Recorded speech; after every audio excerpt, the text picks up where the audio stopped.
তৃতীয়ার দিন যে রাত্রিবেলা সবাই মিলে গেলাম পুজো পরিক্রমাতে, তার প্রথমেই আমরা দর্শন করলাম ভবানীপুরে গোলমাঠে।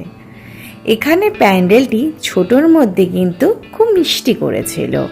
সবচেয়ে বেশি প্যান্ডেলের আমার চোখে লেগেছিল এই ফুলের মতো গেট আর মায়ের মুখ। সত্যি কথা, মায়ের মুখটা দেখলে যেন সব কিছু ভুলে থাকা যায়। সবার তো মায়ের কাছে একটাই আবদার, মা তুমি বলে দুর্গতি না আসেনি, আর আমরা চাই উই ওয়ান্ট জাস্টিস।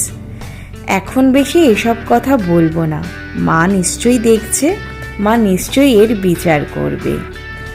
আমাদের কিন্তু প্রথম এই গোলমাঠ দিয়েই যাত্রা শুরু হয়েছিল, আর বৃষ্টি পড়ছিল অল্প অল্প করে, সব মিলে ওয়েদারটা কিন্তু ঠান্ডাই ছিল।